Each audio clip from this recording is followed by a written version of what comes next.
Hello and welcome to the world-famous Driving You Crazy podcast. This is the show where we talk about all things transportation, anything that gets you from here to there. I am the traffic anchor and the transportation reporter for Denver 7 News, Jason Luber, and if you would like to be a part of this very fine program, you can always give me a call on the listener hotline, the number 303-832-0217. The hotline has been quiet as of late, so I wouldn't mind a phone call or two, and you can always find that number as well as any of the other contact links for me in the description of this show. It's time again for our Talking Traffic segment, where we hook up with a traffic anchor from somewhere in the United States and talk traffic. Today, we're going to go west to California, to the small town of Bakersfield, and talk to probably one of the most unique traffic anchors we have as part of EW Scripps. Officer Robert Rodriguez is one of the public information officers for the California Highway Patrol, but also one of the traffic anchors for KERO TV, our station in Bakersfield. Officer Rodriguez, thanks so much for being here on the world-famous Driving You Crazy podcast. Hey, well, thank you very much for having me.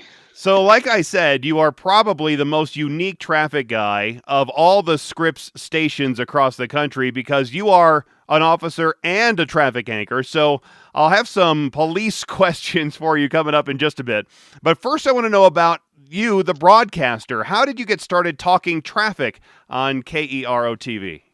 Well, it actually started back in 2009.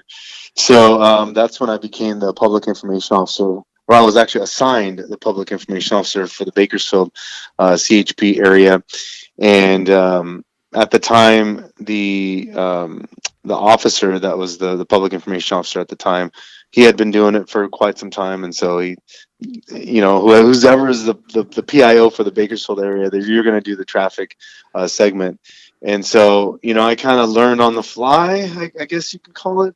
I was like, look at the traffic screen, look at what's going on, the congestion, and then just kind of get on camera live and talk about it. And so at the time we were doing another station.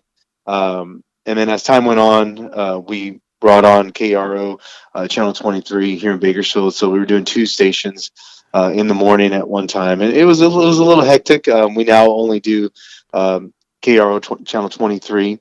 And, throughout the years, I've learned, to be more smooth with my traffic updates and reports. And of course, I think that's probably one of the most important segments that come on in the mornings. And at least that's what I'm told by, some of the viewers. Right. Some of the viewers tell me that. They're like, hey, the only reason why I watch the station is because I want to see what's going on with traffic in the morning, because it's important. People, they want to get to work on time or to school on time, or if they're going to head out of town, they want to make sure, we have the Grapevine here in Kern County. And so that's a huge artery that runs, that splits Central California with Southern California. And so when that closes, it's, people just go wild. They don't know what to do. But anyway, that's how I pretty much got started. It's interesting you say that people love to. I'm glad that they love your traffic reporting, but I wouldn't think that traffic in Bakersfield is all that heavy. It's not. It's not too bad here. We do have a lot of construction. I'm sure there's a lot of construction going on throughout California and throughout the whole United States right now on our roadways. But like I said, we've got some pretty major arteries here in Kern County, and the Grapevine being one of them. We've got Highway 58, which takes us east out of Kern County. We've got Highway 99 through here as well. And so we do have some major arteries here through town. We have a lot of commercial traffic. And so we've got, a lot of commerce that runs through our freeways. Yeah, because basically you are just north of Los Angeles, so 99 would take folks from Bakersfield up to Fresno and Stockton and maybe even Sacramento. And then, of course, I-5, well, you folks call it the 5, goes a little bit west of you, but is obviously the major artery there between the Bay Area and Los Angeles. That's right. And if those roads are closed in any way, shape, or form, or if there's, something major happening, then people want to know about it. Oh, bet. Have you always wanted to be on TV or in the media? You obviously signed up to be a patrol officer and then get into the public information space. So, did you ever think about going into broadcasting before it found you? Never in a million years. I was, I always tell a story. I was having fun out there, on gang task forces, and I was a warrant service coordinator, and doing all this other tactical aspect of the job. And when I think it was a couple times I'd helped the public information officer at the time. I'd helped him because I'm also a car seat technician, certified car seat technician, and so I helped him out a couple times at a couple of events, in his place, and I guess I made an impression on him that so much so that he told the captain at the time, and I left for vacation, and I came back, and he's like, "Hey, Officer Williams is retiring. You're going to be my next PIO, my next public." I'm like, "What? When did that happen?" you know. Of course, he gave me the whole rundown. I want you to look sharp every time. Polished every day. And and so yeah, it was very interesting. I got a lot of laughs at the beginning. A lot of text messages. My very first traffic report. Yeah, I received my phone literally blew up. It was one of those, man, that was hilarious. That was so funny. And I'm like, well, I didn't mean for it to be funny. I just wanted to tell people what's going on in traffic, but I've learned throughout the years to love the job, and people really rely on me, to give them the traffic updates. You're a highway patrol officer. You come across with a guaranteed presence of authority of what you're talking about, and where the information is coming from, and you're going to be the one that's going to provide it to them. I'm sure that's got to be some kind of rewarding feeling, as well as you're I don't know if you're sitting or standing when you're doing your updates, but that's got to be a good feeling. It is. I wish I was standing. I think I'd, be a little bit more animated, but I am sitting during the report. It is. It's a great feeling, knowing that, I have my uniform on, and I represent our incredible department, the California Highway Patrol, not just the Bakersfield area, but our entire department. And so knowing that, and that people actually, rely on the information that I present to them is a good feeling. Do you do reports for radio as well, right? Yes, I do. And would you like to do radio or TV, or do you don't care about either one? Or would you rather just ditch it all if you could, and just sit in your patrol car, or do public information stuff for the highway patrol? No, you know what? It's just another avenue for our department to get out into the community, and we're able to touch many more lives, and with our message, because along with the traffic report, I usually will give out a safety message depending on what's happening. We have the Super Bowl coming up this weekend, and so tomorrow I'll definitely put out several messages for people to be safe during the weekend. So it allows us that opportunity to be out in the community as well. I'm speaking with California Highway Patrol Officer and traffic anchor for KERO TV in Bakersfield, Officer Robert Rodriguez. And we're talking about the traffic in Bakersfield as well as being a patrol officer. I'm imagining that can't be any really huge trouble spots on a daily basis there in Bakersfield, but do you have some usual slowdown areas or usual areas where you see a bunch of crashes? Well, like I said, right now we've got a lot of construction here throughout Bakersfield, and so we will typically see a huge slowdown. We call it the slot, and it's the main on Highway 99 here to the heart of Bakersfield, and we'll usually see some pretty good slowdowns every day on the day, and some crashes. Some major, and unfortunately, we've seen a major increase in fatality crashes here locally, and so not necessarily attributed to the construction, but it's just it started.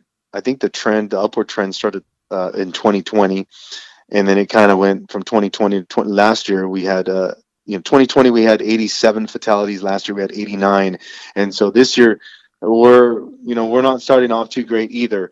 And so we've whenever there is a fatality that happens, or a major injury crash, or something, or even a big rig. The other day we had a big rig that crashed on 99 here right in the heart of Bakersfield.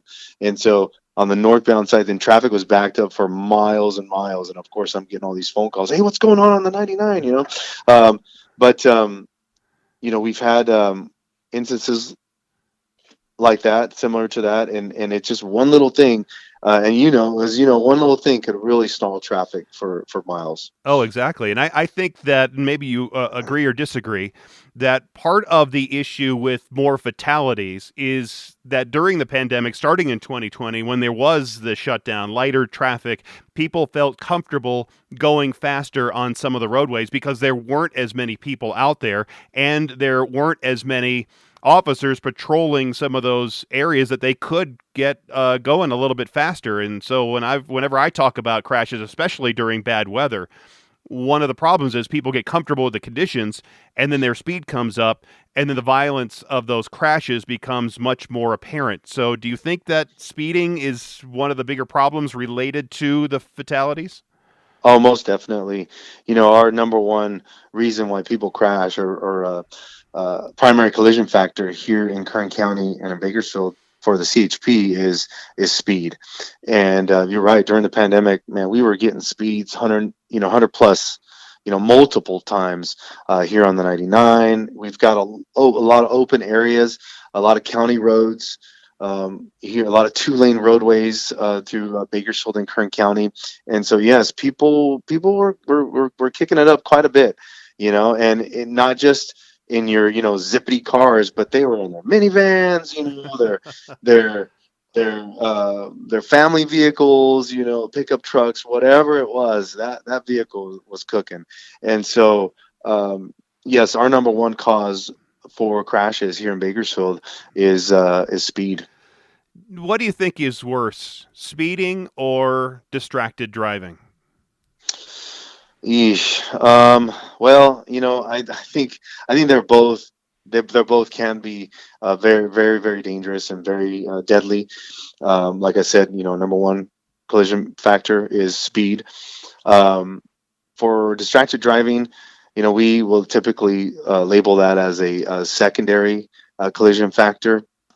It is dangerous. They're both dangerous. With distracted driving, 1 second off the road, and next thing you know, you look up and there's a cow in front of you, or there's traffic stopped. And now you're involved in a rear end crash, pretty major incident. But do you have a big problem with cows just being in the middle of the street? You know what, we do actually. There are some areas out here where there are cows. There are horses. The other day we had a horse crash, which luckily no one inside the vehicle was injured, but unfortunately the horse, because of his injuries, had to be put down. But we've got a lot of livestock out here as well, and so that's what I'm saying. With speed and with distractions, man, it is anytime you're out here on a county road. We're on a 2-lane roadway out here in the outskirts of Bakersfield. It can be. You have to really pay attention to what you're doing. Do you ever have a conflict or wish that you could go and help out in one of these crashes instead of reporting them on TV? Before I became the public information officer, I did work patrol for 11 years, and so I know what it takes to investigate these crashes, and all the work that, especially if it's a major injury or a fatality crash that's involved in it. There are times when I have to leave because of the nature of the crash. I have to leave my post here of reporting traffic, and I have to respond out to the scene to handle the media there at the scene, depending on the incident. And so while I'm there, of course, I'm helping out in any way, shape, or form that I can, whether it's, blocking traffic or assisting with statements. that would be a conflict for you, right? Because you're getting a report of a really serious crash at somewhere in the middle of town, and then you're stuck there at the station going, well, here is the crash, and I can see what's happening, and I'm getting reports from the other troopers or other patrol officers who are telling me what's going on, and you probably have that inner feeling that I need to be out there, I need to leave right now and get out there. Well, sometimes I do, and like I said, sometimes I have to go out there. Only, I'm the sergeant will call me out. Hey, can you come out here and handle the media? But while I'm there, again, I'm helping out in any way that I can. It's just another body, another officer there, another mind, another investigator there to assist at the scene whenever possible. All right, I'm speaking with California Highway Patrol Officer and Traffic Anchor for KERO TV in Bakersfield, Officer Robert Rodriguez, and I want to talk to you more as a patrol officer now, and get some patrol officer questions out there that have been sent to me, as well as some of my own questions, and maybe you can help us out with that. So recently, I actually did a story how in Colorado there are so many owners of Teslas, they've been selling like crazy out here, and apparently the owners, and I've read about it on blogs, and I've talked to owners of these Teslas, and they don't like to put the required front plate on the front of the car. I know front plates are also required there in California. Are you seeing that problem too? And if you saw a driver without the front plates, are you more likely to ignore it or pull them over?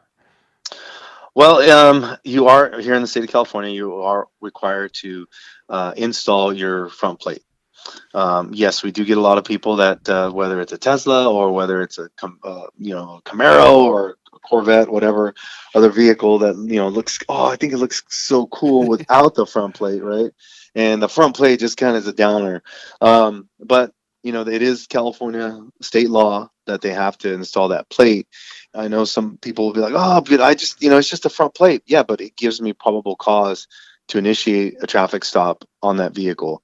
And so sometimes, just depending, I'm just saying, you stop somebody for, let's say, speed or typically speed, they don't have a front plate, just depending, we may decide to, give them a citation for front plate. And sometimes what happens is that individual will be like, no, just run me for speed, let me go on that front plate because I don't want to put a front plate on the car, and then so, sometimes that happens as well. So, and the individual will have to come in here and get signed off after they've installed that front plate. But, that is a citation. It is a correctable citation. But, that's just something that some of these owners do not like to do. Yeah, we also have a problem with a lot of folks driving on either expired tags or expired temp tags. Is that a problem there in California too? Because typically, if you're not registering your vehicle, you also aren't carrying the required insurance on the car. We do have, that is a problem where people won't pay their registration, and they won't have the up-to-date or the current sticker on there. And so, again, that is a correctable violation. So they will have to go and pay their registration if they do receive a citation from us. There are cases here in California where if the vehicle has expired more or 6 months or longer, that we can actually impound that vehicle, and we'll impound it until they pay their registration. And so insurance, you have to have insurance on your car here to drive. And so with paying your registration, they'll usually ask for the insurance information as well. There's a loophole, at least here. I don't know if it's the same there. But let's say I had my car towed because it didn't have the proper registration. It was, late, let's say late for 5 or 6 or 8 or 12 months, whatever. And it gets towed out. I can actually pay the company that's holding the car the towing fee or whatever fee it is for the impound fee. So let's say it's a couple $100, and have them tow it out into the public street and drop it right there in, basically a street parking spot. And then at that point, it's out of the lot. Nobody else is watching me do it. Just get back in the car and drive off and keep driving without driving without getting new registration or insurance. Well, we can't do that here. Here, you need to have a release signed by us. that will be presented to the tow company, and then once that's presented to them, then they'll release the vehicle. But until then, the vehicle stays in impound. Here, as long as they pay the fees, they can come into our office. They'll show us the receipt from the Department of Motor Vehicles, and then we'll give them that release, and then they'll get their vehicle back. But yeah, we can't just the tow company just can't release it. Oh, that's a much better way to do it than we're doing it here. I'm speaking with Robert Rodriguez, California Highway Patrol Officer, as well as traffic anchor for KERO TV in Bakersfield. When someone gets pulled over, naturally the blood pressure goes up, the heart rate goes up, you get nervous. Maybe some people are different in that regard, but I know it would happen to me if I got pulled over. How should the driver and the people in the car interact when they get pulled over? How do they interact with you as a patrol officer? Well, of course, we want them to be, we're human too. So we want them to be cordial with us, just like we're going to be with them. Of course, we always want to see your hands. That's very important to us, that we see the hands of the individual. Of course, we're going to let you know why we stopped you, and so we're going to ask to see, certain documents, your driver's license, your registration, your insurance. It's important that you have those items present, and that you give them to us. If now here, we'll also take them if you have it on your phone as far as your insurance. But if you disagree with the reason why you were stopped, disagreeing on the side of the road, it's not appropriate. There is a time and place, and we'll also mention that to the individual. There's a time and place for this to be discussed, and that will be in court. But definitely not on the side of the freeway or on the side of the road, especially when it's a busy roadway, because that just raises the level of danger for both of us. So of course we want, again, be cordial with us. We'll be cordial with you. And we're people as well. We want to. Our number one goal is to make it home to our loved ones every day. And so if there is, here in Kern County, we do have individuals that have a concealed weapons permit, and some of them will have firearms in their vehicles and in their possessions. We ask that, of course, that you not touch it, or that that you present us the proper documentation for carrying the firearm as well. When you tell us that you are carrying, if that should be the case as well. Why does it always seem that when an officer approaches the car and maybe the first thing that they ask you is, where are you going? Why do they always ask you that during a traffic stop? Well, it just depends. So sometimes, let's say the individual is like, speeding down the roadway, maybe driving a little more aggressive than the other motorists. There could be a reason for it, and so what we might ask, hey, is there a reason why you're driving so fast? Are you going to an emergency? Are you heading? And sometimes, no, I just like driving fast. Or yes, you know what? I'm actually on my way to the hospital. My wife is in labor. So that's happened as well. So sometimes we would like to know, especially depending on the circumstances, and the reason why the individual is stopped. And I'm sure it helps to be polite, because I'm sure you have seen, I have seen these videos either at I've seen them at border crossings, I've seen them at DUI check stops, I've seen them just at regular, stops, regular patrol officer stop, right? Where somebody will open up their window, maybe a crack, just so you could hear between the two people. I want the officer outside and the person driving on the inside, and that the person on the inside is always asking, am I being detained? Am I being detained? It just basically keeps repeating it. Am I being detained? How do you handle those kind of situations with people that are doing that, and maybe even doing it because they want to put a video out there of what it's going to be like interacting with an officer, and maybe try to get at you a little bit? Sure. And, our job, again, is to be professional with these individuals. And, that's what we're going to be. We're going to be professional with them.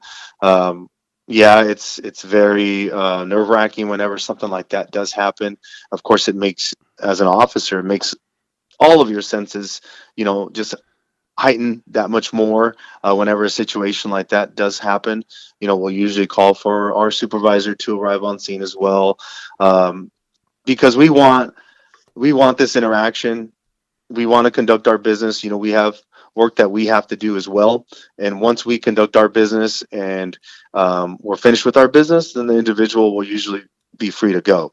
Now, if this individual, continues and is refusing to present us any type of information, which that happens, we're there comes a time when we will have to, open the door and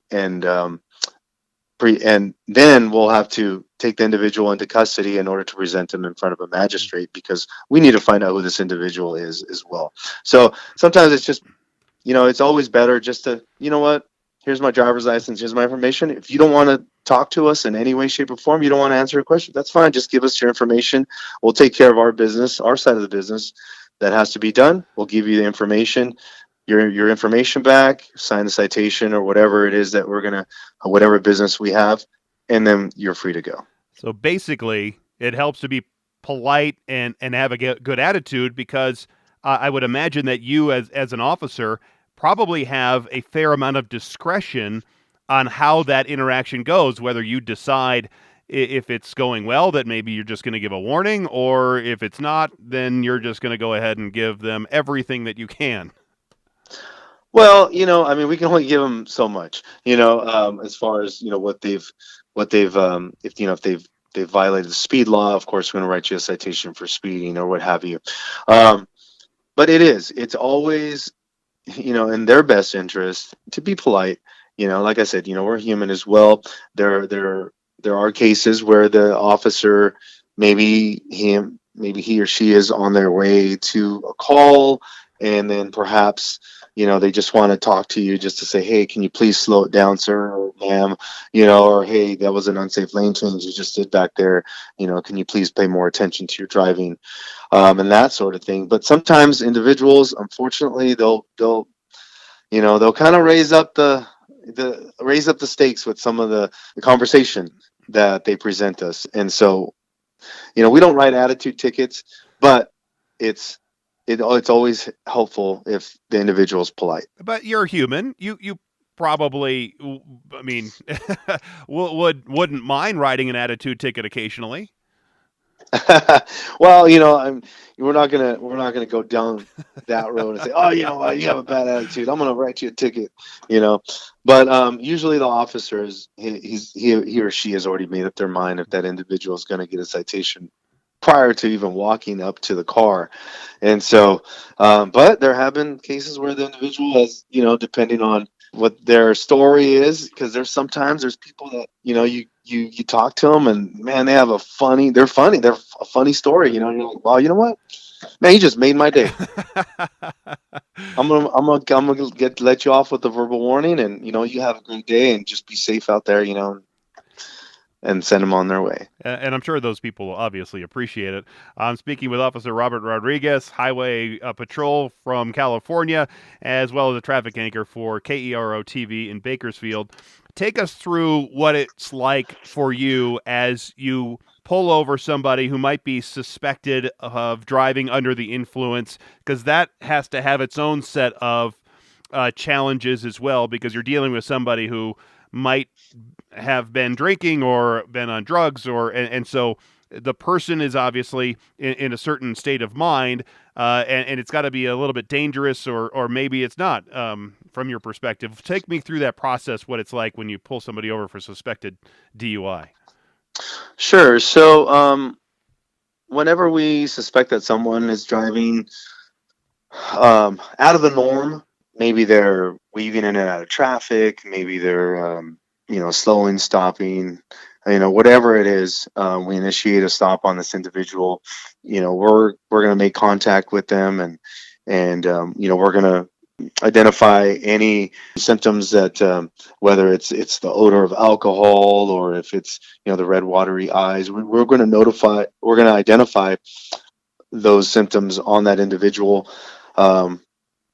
have that individual, depending on what area we're at, we're going to have them exit their vehicle. We'll ask them certain questions, medical questions as well, because we also want to rule out any kind of a medical a problem that this individual may have.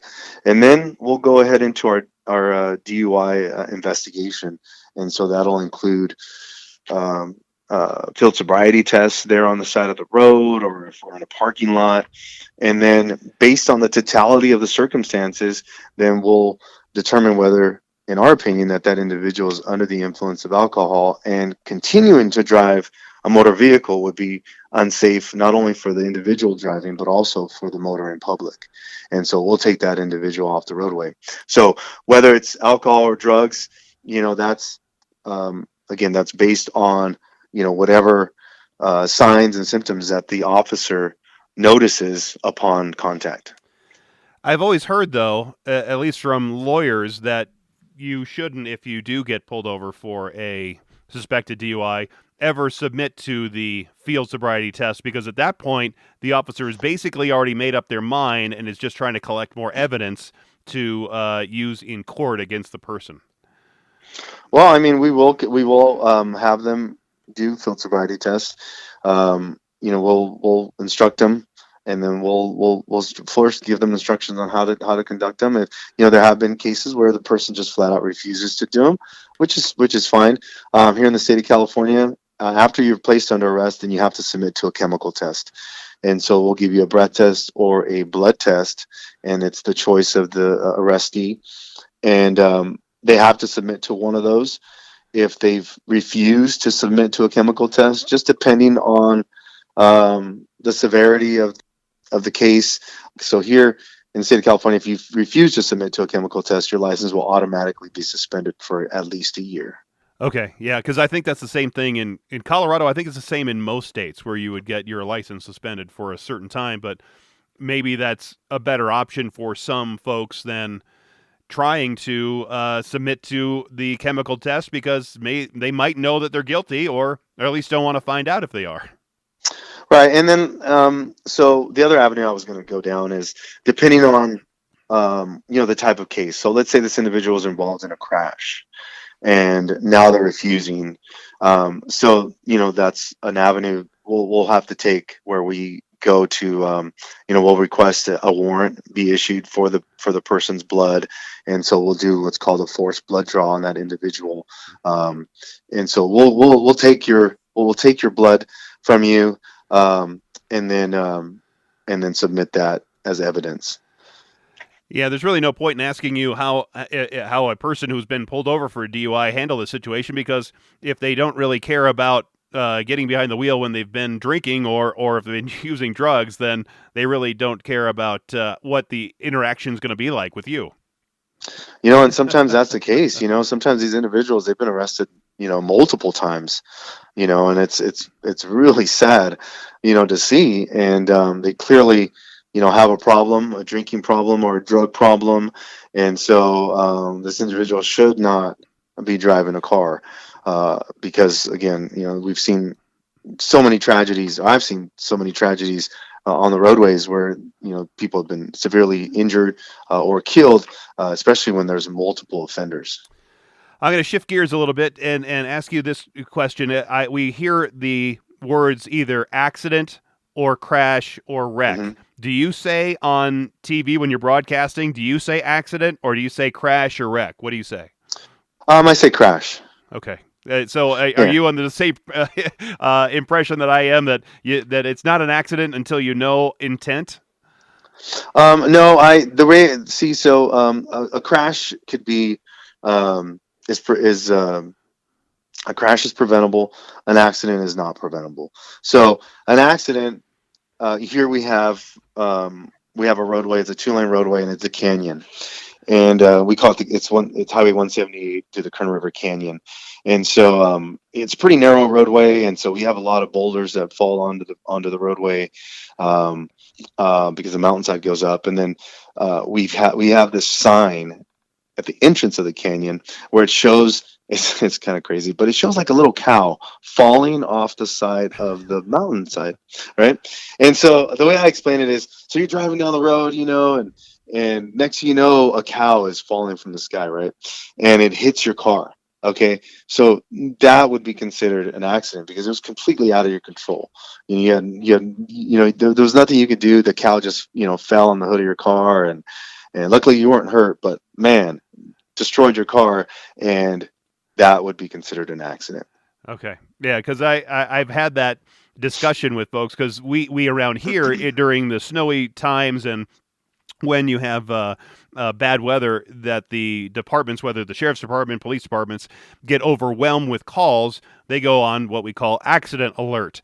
So that gets you to report the crash or report the incident in 24 hours. You go online, you report it that way. But I'm still trying to get them to switch to a crash alert or something else because accident alert really, as we've been talking about, you have, it's either intent or, like you say, it's a cow falling from the sky, and it truly is an accident. You just never know. And I think the city of Denver just this year started now transitioning from accident alert over to crash alert. Yes, and so even like in our crash reports, it's all crash, and that's the verbiage that we use. So I was talking about young semi drivers. There's a truck driver shortage around the United States, and there's a lot of folks that want to make laws around in certain states. Colorado's one of them now, that have dropped the age to drive a semi truck to about 18. But starting here this month, we've had now some new federally mandated entry-level driver training requirements to get a CDL. What do you think about drivers, young drivers, 18 to 21 or 18 to 25, these young drivers who are now behind the wheel of these semi-trucks and not really experienced enough, maybe in some instances, to drive these trucks? Ooh, lately, actually, my last two citations that I issued were to commercial vehicles and or commercial drivers, and both of them were 21 years old. So, and both had just started driving. Both had a couple months on the job. They're both, the reason for the stop was they were out of lane.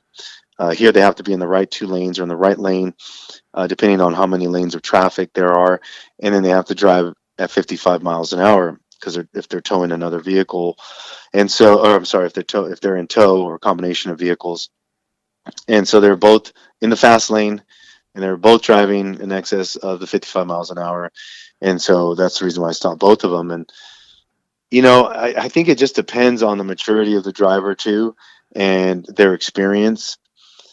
I know that here in California we've got some pretty strict rules and laws when it comes to commercial drivers, and we've got commercial units that are our mobile road enforcement officers that are assigned to go out and inspect trucks and enforce more of the commercial laws when it comes to these trucks, because the thing is that whenever you have a truck or a bigger semi that's involved in a crash, it's usually a pretty major incident, whether it's a non-injury or it's an injury crash. If it's a non-injury, like the one that we had the other day, I mean, it snarled traffic for miles, and until we were able to clean that up, and it took several hours in order for that to get cleaned up. And so I'm not sure that these, when someone doesn't have the experience to drive a truck, I don't know that they understand the severity and the responsibility that comes with driving a vehicle that's that big and that's heavy, because of what could happen. And so I think it just comes down to the experience and the maturity of the driver, and hopefully I mean, I don't know what you guys, now you mentioned the laws that you have there. I don't know what kind of classes they have to take or what they go through there in Colorado, but I know here in California, we've got a little more strict when it comes to a commercial driver. Yeah, we had that one incident, maybe you've heard about it, where there was a young driver coming down from our mountainous area along the eastbound side of Interstate 70, And he said his brakes went out, but he had multiple times to where he could either ditch it or use a runaway truck ramp. Didn't, plowed into a whole bunch of people, killed them, and he was sentenced actually to 110 years. That sentence was then changed by the governor to just 10 years. But he was a young driver and really couldn't read the road signs clearly and just had no experience on how to handle a situation where you lose your brakes coming down a mountainous road, and then instead of taking it, yourself, where you're going to ditch it and maybe injure yourself, you plowed into a whole bunch of other people, killing them, unfortunately. Wow. I didn't hear about that. But like I said, pretty tragic. And so that's why it's imperative that these commercial drivers understand, the ramifications and the, what could happen if you're not paying attention to your driving, if you haven't done the pre-check, the pre-trip check, making sure that your vehicle is in proper working order mechanically, and that the motor's functioning properly as well, and that your load is secure. I mean, there's a lot that's involved in that pre-trip check. And so, these commercial drivers, they have to understand that, and they have to again know the importance of and the responsibility of driving a commercial vehicle safely. I've had a lot of friendly arguments over the years about pedestrians in the road, in places they shouldn't be. One example I've used many times, there was this man coming out of this gentleman's club. It was very early one morning, I guess late the night, and early one morning, around 4 a.m., and he parked at the golf course across from the gentleman's club, and he wanted to get to his car. Well, instead of walking down to the signalized crosswalk about 50 yards down the road where he could cross safely, he walked across the road right there in the middle, away from where the crosswalk was and the stoplight.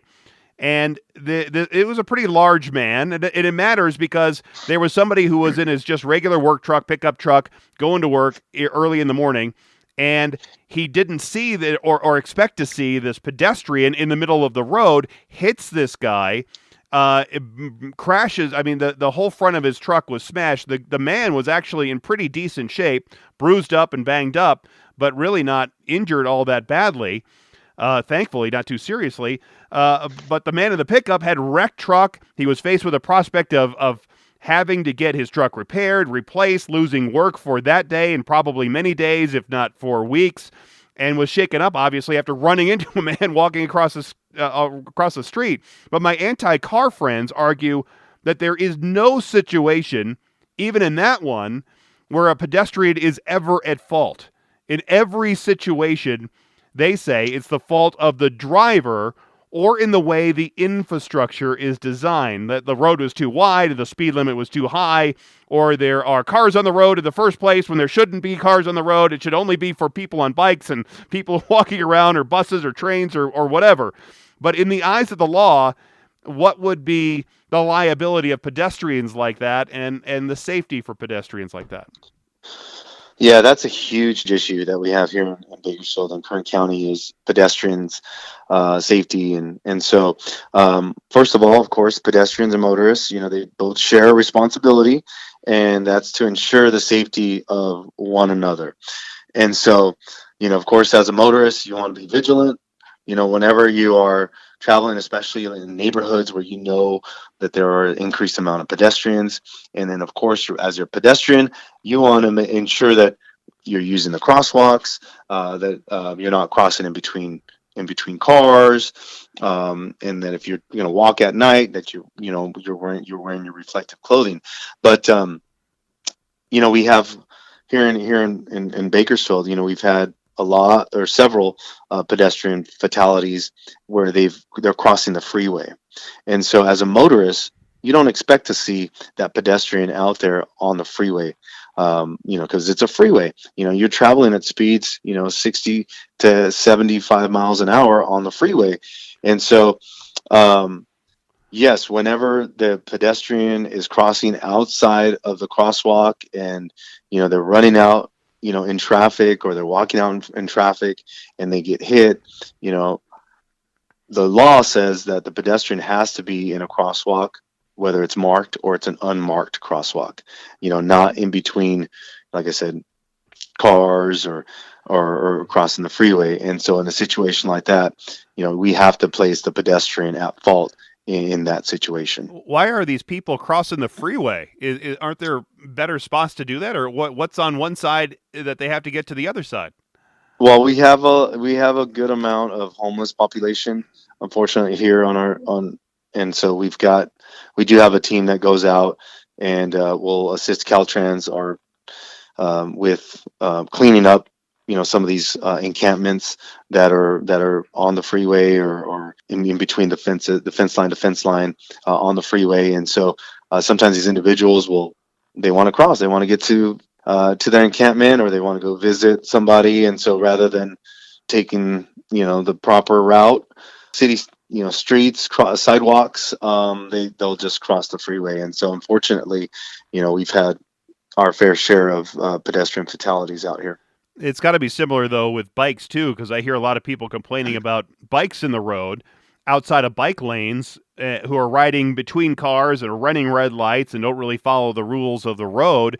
And they are obviously putting themselves in danger, but there has to be a balance there, too, between having bikes riding in a bike lane or bike safely, but also keep them out of the main lanes where they are at risk.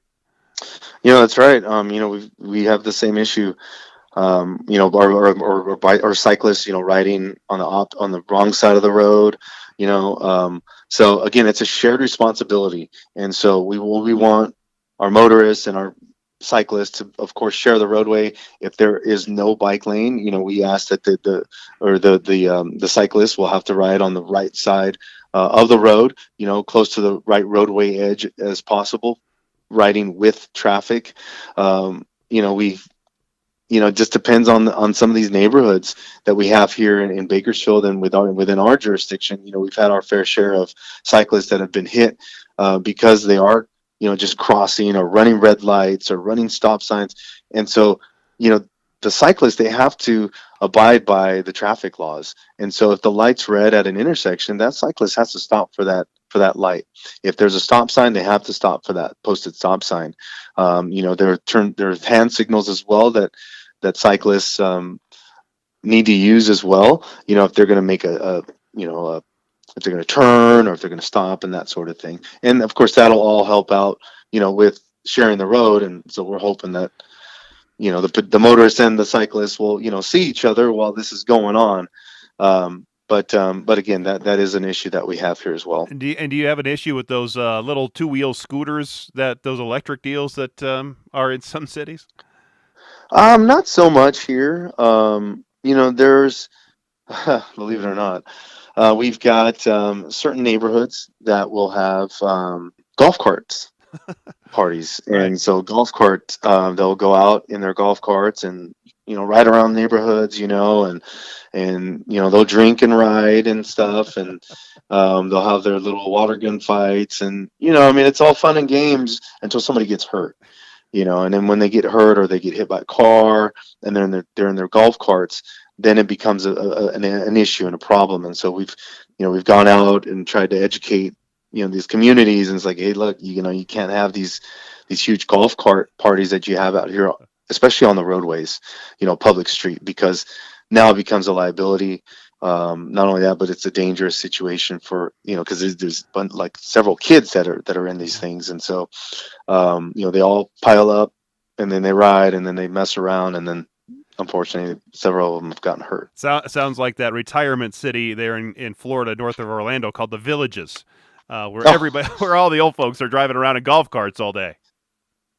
Yeah, unfortunately, these are not a retirement. There's just neighborhoods, and of course they've got their golf cart vendor out there as well. That's trying to sell these things. So again, it's just an issue that we as highway patrol officers and California Highway Patrol, we have to go out and provide them education and enforcement, whether it's the pedestrian, the cyclist, or, the individual in the golf cart, and that's our job. And so we want to make the streets safer for everyone to be out there on. Well, in the few moments we have left, I'm speaking with California Highway Patrol Officer Robert Rodriguez. He's also traffic anchor for KERO TV in Bakersfield. How long do you want to keep doing traffic on TV? Well, this will probably be my last year doing Really? the traffic report. Yeah, it will be. I will be promoting to sergeant. Hopefully this year. Well, I know it's going to happen this year. And so my time is limited. I've been doing it since 2009, and so it's been an amazing experience. It's just being a public information officer, and getting to know the various community leaders and members, and we've got several communities here in Kern County that I've had the privilege of going out and speaking to, and it's just been it's been incredible. Oh, you can't be a sergeant and also report the traffic at the same time. I mean, you're a big wig. I mean, you would think that they would want a bigger wig there up on the TV. I wish that were the case. But unfortunately, it's they'll have to bring in another officer in here. So there's probably people that are already scrambling for your job and probably waiting for your corpse not even to be dead yet, and then and take over. I think so. But I tell them, it's not all about being on camera and on the radio. I mean, that is a huge part, but there's just a lot of responsibility, and it's a pretty busy gig as well. Oh my goodness. Well, congratulations on your promotion. I'm glad about that. I'm sad that you're going to be leaving the Scripps family there in Bakersfield, but I hope that the next person who's going to be the traffic anchor and public information officer will do a bang up job. I hope so too. I've put a lot of work and effort into coming into people's homes every morning. It's crazy because you're going to miss tell it. Me, hey, I wake up to you every morning. And that's always an awkward conversation whenever a woman says that to you and your wife is next to you. Happens because that happens to me, where you have a woman go, "I wake up with your husband every morning." Yes, that's happened many times. She's a good sport. She's a really good sport, actually. There's times when we're at Costco, or at the store, wherever, out in public, and they're like, "Oh, Officer Rodriguez, oh my gosh, hey, can I take a picture with you?" I'm like, sure, So it's really a good time. Yeah, it's similar thing happened to me one time. I was walking into a Walmart with my wife, and there was this greeter there, and she's probably in her 20s, and looked like an alternative lifestyle. And she goes, "Didn't I see you at that party this weekend? And I know you were there." And I go, "No, I don't think it was me, but you might recognize me from TV." Yeah, it's always a good one. Where do I know you from? Yeah. I know I've seen you. Right. Exactly. Well, best of luck to you in your future endeavors. Be safe out there, and I appreciate all your time and all the insight. And it's been a blast for me chatting with you here. Right on, Jason. Thank you very much, sir. Well, there he goes. Who will replace him? No one knows. Well, somebody knows, but that's still up in the air, I guess. Maybe next year. We can find out who, maybe before next year, we'll find out who the person is. And then next year, I'll give that new person a call and see how it's going for them. For me, it's still going pretty well, I suppose. No news is good news at this point in my life. So I got that going for me, right? All right. Thanks again to Officer Rodriguez. And next time, I'm not exactly sure. I'm working on a couple of different things. One is in the airline space. The other one is another talking traffic segment. So we'll see what prevails as I'm working on it the next week. Either way, it's still going to be great. Thanks again for listening. Thanks for being here. And until next time, I'm Jason Luber, the traffic guy. Be safe, and as always, happy motoring.